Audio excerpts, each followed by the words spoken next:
রাত আনুমানিক 23:30 ঘটিকার দিকে আমরা গোয়েন্দা তথ্যের ভিত্তিতে জানতে পারি যে হচ্ছে মানিকগঞ্জ জেলার হরিরামপুর উপজেলার লেস্ট্রাগঞ্জ ব্রিজ এলাকার পাশে এই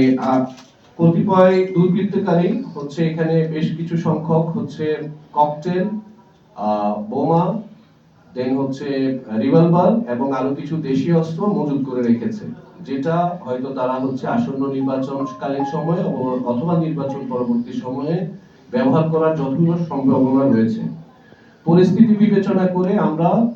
বাংলাদেশ পুলিশের সহায়তায় সেনাবাহিনীর নেতৃত্বে একটি যৌথ অপারেশন পরিচালনা করি। এই অপারেশনে সেনাবাহিনীর প্রায় 50 ঊর্ধ্ব সদস্য এবং বাংলাদেশ পুলিশের 21 জন চৌকস সদস্য অংশগ্রহণ করে। RICL TMX, যুগের পর যুগ স্থাপনা থাকে মজবুত। তাৎক্ষণিকভাবে এই সাঁড়াশি অভিযানে আমরা পাকিস্তানের প্রস্তুতকৃত একটি রিভলভার, 5টি ককটেল বোমা এবং একটি বোমা যেটা ইলেকট্রিক্যালি হচ্ছে হয়তো ডেটোনেট করা যেত, এই ধরনের একটা বোমা, দেন হচ্ছে শার্প এজ ওয়েপন মানে হচ্ছে ছুরি এবং হচ্ছে আরো কিছু দেশীয় অস্ত্র আমরা পাই। পরবর্তীতে আমরা আমাদের সেনাবাহিনীর বম ডিসপোজাল ইউনিটকে ব্যবহার করে হচ্ছে আমরা যে ককটেল এবং বোমাটি ছিল সেটিকে হচ্ছে আমরা ঘটনাস্থলে ধ্বংস করি এবং বাকি যে জিনিসগুলি আমরা পেয়েছি সেগুলিকে হচ্ছে আমরা হরিরামপুর থানা পুলিশের কাছে হস্তান্তর করি। আপনারা জানেন যে হচ্ছে সামনে আমাদের যে নির্বাচন আসছে, এই নির্বাচনের জন্য যাতে নির্বাচনটা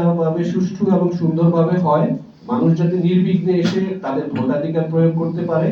সেজন্য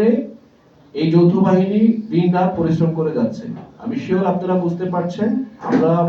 এই যে অপারেশনটা করলাম এটা তার হচ্ছে নিশ্চিত করছে যে আমরা আসলেই হচ্ছে যে কাজ করে হচ্ছে নির্বাচনটা যাতে সুষ্ঠু হয়, এই সময় যাতে হচ্ছে কোনো ধরনের এমন কোনো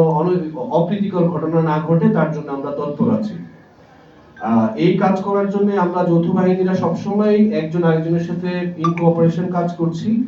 এবং হচ্ছে আমরা সবসময় আমাদের সাথে যোগাযোগ রাখছি এবং আমি আশা করছি আপনারা যেহেতু গণমাধ্যম কর্মীরা আছেন, আপনারা আমাদেরকে এই ব্যাপারে সবসময় সহায়তা করবেন যাতে করে হচ্ছে আমরা এই কাজটা অত্যন্ত সুষ্ঠুভাবে শেষ করতে পারি। আমরা গণমাধ্যম কর্মীদেরকে আমাদের সাথে কোঅর্ডিনেশনের জন্য এই জন্য বলছি, যেহেতু আপনাদের কাছে সব ধরনের নিউজই হচ্ছে এরকম করে আপনারা জানতে পারেন অনেক তথ্য, যারা হচ্ছে আমাদেরকে হেল্প করলে তাহলে হচ্ছে আমরা আমাদের যে মেসেজটা যে হচ্ছে আমরা যৌথ বাহিনী চাচ্ছি যে হচ্ছে এবার বা হচ্ছে যে নির্বাচনটা যাতে অবাধ, সুষ্ঠু এবং নিরপেক্ষ হয়, আমরা যে এটার জন্য কাজ করছি এটা জনগণের কাছে পৌঁছে দিবেন যাতে তারা নির্বিঘ্নে এসে তাদের ভোটাধিকার প্রয়োগ করতে পারে। ধন্যবাদ সবাইকে, এতটুকু আমার বলার ছিল।